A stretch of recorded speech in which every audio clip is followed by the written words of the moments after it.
जी बिस्मिल्लाहिर्रहमानिर्रहीम। नाज़रीन, मैं हूं आपका मेज़बान Arsalan Taimuri crime word info से। और रात गए एक बड़ी खबर चली है इलेक्ट्रॉनिक मीडिया चैनल पे, मैं आपसे शेयर कर देता हूं। उसके बाद मैं आपको हकाइक बताऊंगा इस खबर के हकाइक क्या हैं।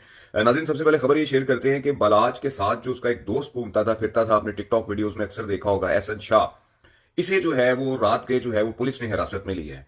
तो नाज़रीन, इसे पुलिस ने हिरासत में क्यों लिया है, और साथ में इलेक्ट्रॉनिक मीडिया चैनल ने यह खबर भी चला दी कि जनाब इसने 50 लाख रुपए जो है वो लिए थे बलाज की रैकी करने के लिए।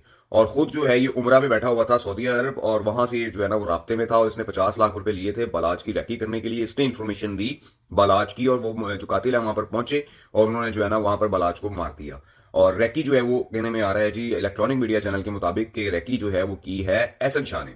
अब एहसन शाह है कौन और ये वाकया है क्या, और इसके पांव पर जो है वो गोली भी लगी हुई है, ये वाकया असर है क्या, मैं आपको इसके फैक्ट बताता हूँ। नाज़रीन, एहसन शाह जो है पीपल्स पार्टी के 90 की और 2000 की दहाई के दौरान एक लीडर होते थे लाहौर के अंदर। ये बेचारे बड़ी देर जो है ना पीपल्स पार्टी को स्टैंड करने में इन्होंने पंजाब में अपनी लाहौर में सर्व की है। सैयद मुजफ्फर शाह ये फौत हो गए हुए हैं कुछ अर्सा पहले, 2-3 साल पहले इनकी वफात हो गई है। तो ये मुजफ्फर शाह के बेटा है ये एहसन शाह, और किसी दोस्त के जरिए इसका बालाज के साथ ताल्लुक बन गया। फिर ये बालाज का राइट हैंड बन गया, और हर वक्त उसके साथ जो है गाड़ी में आगे पीछे जहां भी बालाज ने निकलना है, बाहर जाना है, आना है, इस लड़के ने जो है ना वो बालाज के साथ होना है। और इतनी इसकी जो है ना वो पक्की यारी जो है ना वो बालाज के साथ पड़ गई थी। और नाज़रीन, उसके बाद दूसरी बात यह है कि एहसन शाह जो है ये पीपी 145 से जो है पीपल्स पार्टी का कैंडिडेट भी रहा है। बिलावल साहब लाहौर में जब इलेक्शन लड़ रहे थे एन 127 में, तो उस वक्त भी उनको सपोर्ट कर रहा था, ये उनके साथ था, उनकी कंपेन कर रहा था। और आसिफ हाशमी साहब वगैरह के साथ के भी इसके जो है ना बड़े अच्छे ताल्लुकात हैं, यानी कि ये एक पॉलिटिकल वर्कर भी है। उसके अलावा ये जो लड़का है इसके बहुत सारे पीएसटी अफसरान के साथ बड़े इसके ताल्लुकात हैं, बड़े हाई लेवल के जो अफसरान हैं उनके साथ इसके ताल्लुकात हैं, जिसमें एसएसपीज और डीआईजीज रैंक के जो लोग आते हैं उनके साथ इसका बड़ा ताल्लुक है। पीपल्स पार्टी के सीनियर रहनुमाओं के साथ इसका बड़ा ताल्लुक है।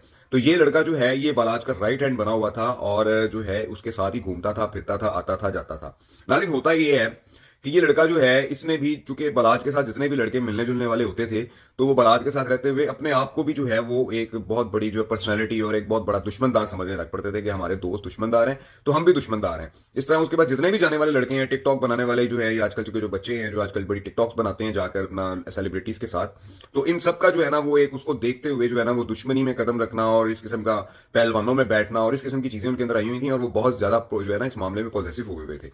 तो इसी तरह एहसन शाह ने भी जो है ना अपने पास जो है ना वो 2-4 गनमैन रख लिए, और आपको पता है कि गनमैन रख ले तो फिर ये गोलियां वोलियां चलना तो फिर मामूल हो जाता है। तो गनमैन से जो इसने जो गनमैन रखे हुए थे लड़के, जिसके साथ जो लड़के होते थे, उन लड़कों ने ये अपना अड्डे से जा रहा था वापस, ये बलाज के जो अड्डा है ट्रांसपोर्ट गुड्स का, वहां से ये जो है वो अपने घर पहुंचा, तो घर पे जाकर, घर के करीब जाकर दरवाजे के ऊपर ही जो है वो इसके गनमैन से जो है वो इसके लड़के से जो है ना फायर हो गया, वो लग गया इसकी टांग में, और टांग में फायर लग गया तो ये जख्मी हो गया।